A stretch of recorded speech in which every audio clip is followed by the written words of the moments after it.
If you're trying to declutter your home, then stop.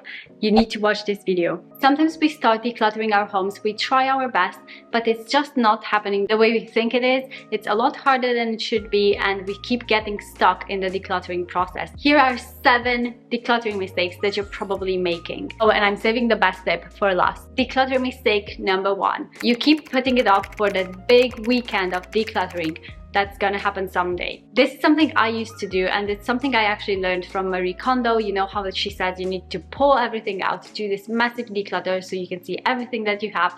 And while I think, yes, that can be helpful, it also may be a bit unrealistic depending on, your lifestyle and the situation that you're in. For me, I'm a busy mom. I've got 2 small children. One is a 6-year-old, the other is 1-year-old. And so my life can be a bit hectic, and trying to do a massive declutter and getting all the chaos out can just feel too much for me to handle right now, especially with children going into that clutter that I just got out. It's just a recipe for disaster in my book. And so that big weekend of decluttering just wasn't really happening for us. Yes, we did do kind of big bursts here and there when we got the chance, but for the most part, my big decluttering for the past year or so of, being on this journey towards minimalism and decluttering all of my clutter, it's honestly happened through small bits. Small bits here and there. Go and grab a drawer. Whenever I got a chance, before the school run, I had 10 minutes, I would go pick a drawer and go through it, go through my spatulas. I would go to my jeans, look through those. I would go to my leggings. Just pick one small category, tackle that. And yes, you can pull everything out from that specific category, go through it, and then pop it back in. But doing small declutters like this every day, or every other day, whenever you get the chance, is going to actually help you a lot. We honestly underestimated the power of small things that we do for a long period of time. If you start doing this every day for the next year, or even for the next month, you will be surprised at what a difference it can make in your home. So small declutters here and there, rather than a huge one, is way more realistic, at least for me. Mistake number 2 is focusing on other people's clutter in your home rather than your own. This is a question that actually pops up a lot on my Instagram. How do you get your partner on board? Or how do you tackle the clutter when you've got children bringing it in? And I think it can be so easy to focus on their stuff, right? How they need to get rid of their stuff, how you can get them to do it. But I always recommend just starting with your stuff.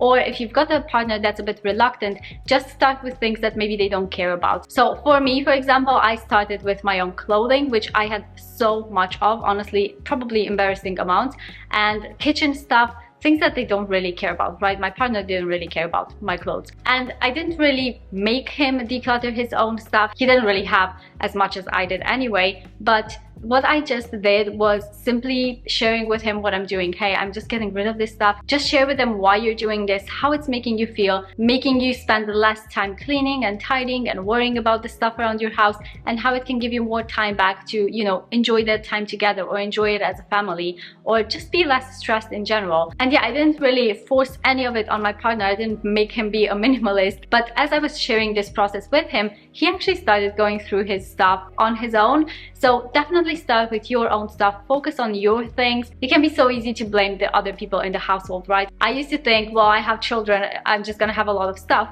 But it's not true. Like, yes, kids might bring toys or artwork from school or whatever, but it's usually us, or in my case, it was me who was buying him a load of those little cars whenever we went to Tesco, or buying lots of baby clothes because they were cute or they were on sale. So it wasn't my child bringing that stuff in, it was me. And so having a good hard look at myself really helped me realize that, no, actually I can make a difference in my home. Even with toys now, we actually get very few toys for them because they already have the toys that they need. For example, for my baby, the toys that we use are Love Every toys. We recently got the box for the next age. She's got the Adventurer play kit now. And it's one thing I have learned on my minimalism journey. It's way better to buy less but better quality, and these toys are really amazing quality. Like, you can really tell they're very nicely crafted, they're specific for their age, and it really helps my baby's development as well, which is something I truly appreciate. Like, piques her interest, her curiosity. she can actually spend ages on one toy, just kind of trying to figure out how it works.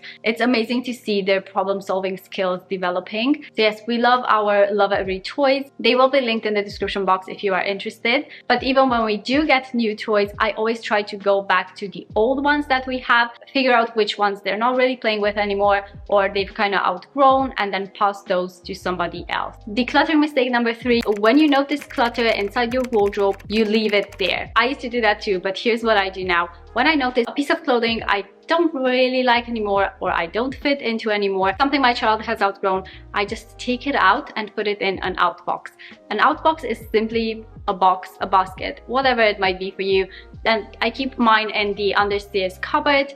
So I just throw things in there, right? When I notice them around the house and I know, yeah, I want to get rid of that, I'll take it and put it in the outbox. When I know I'm popping in town that day, I'll go grab a bag, put those clothes in or those items in, and take them to the charity shop. Making decluttering kind of part of your day, part of your routine, makes it so much easier. And the thing is, if you leave things in your wardrobe or in your children's wardrobe, they'll just probably stay there. You'll forget about them. I know I'm busy. I forget things a lot. I need to write it down. I need to be proactive, because otherwise I just forget. So that's one thing that really helps me stay on top of my decluttering game. Decluttering mistake number 4 is not knowing where to take your clutter.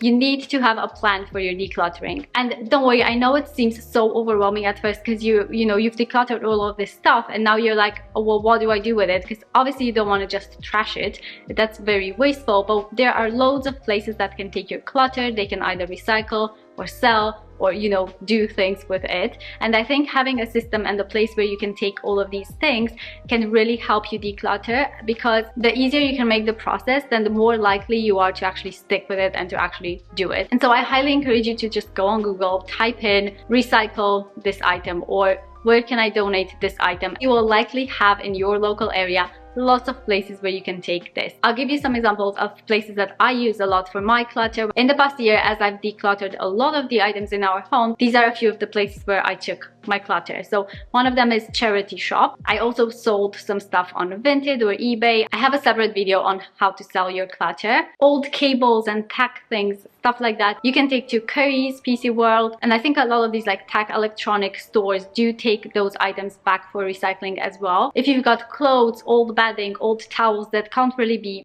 put in a charity shop bag, you can take those to textile recycling, which I know Tesco have some textile recycling sometimes, and I have found my local Dunelm have textile recycling too. You can also try animal shelters. There are loads of different places that can take stuff like that. I also sold books on Zipit, which is so easy to use. So yeah, definitely try to make a plan on how you're gonna get the clutter out of your home. Mistake number 5 is keeping items to sell for too long.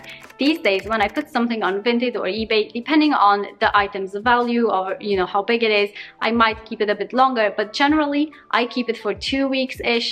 And if it doesn't sell by then I would just donate, to a charity shop. Because if you keep items to sell for too long, you run the risk of just keeping mountains of clutter in your home, because you're gonna sell it one day. And if it doesn't have any interest, people are not buying it, it's probably for a reason. And so you're better off just getting it out of your house, clearing the clutter and getting, your space back, just focusing on your mental health rather than the stuff and the money that it might have been worth, back when you bought it. Number 6, thinking being sentimental means keeping everything. I used to say that too, because it was kind of my excuse to not get rid of stuff. I used to think, well, I'm just sentimental. I love all the baby things. I just want to have all the baby items, all the clothes. And then I realized actually being sentimental doesn't mean you have to keep all of those items. And I do cherish lots of memories, and I do want to have those little memories of when my children were little, because I know they'll grow up so quick. But that doesn't mean I need to keep mountains of baby clothes in order to have those memories. Those memories live within us, not within our stuff. What I did notice is that my most precious memory is actually going through my phone. We use Google Photos to store our pictures. It's nice because you can sync them up from like both phones, mine and my husband's, and they sync up together in one spot. And we just have memories from like years ago, like 10 years ago. I love going through those, and that's kind of my most precious thing. I'm kind of sentimentally attached to. I just love that, going through old videos, reliving those moments. Whereas I do have a memory box of some items, like some baby items in the loft, but I definitely don't have a lot, and I'm not keeping that many things. You know, if everything's sentimental, then nothing is, because looking at a pile of clutter is likely going to make you feel bad and make you feel annoyed and frustrated, rather than actually making you enjoy those memories and thinking about those good times. And number 7, which I saved the best for last, is not having a why. Why are you decluttering? Is it just because you want a pretty house, or is it just because you want more space?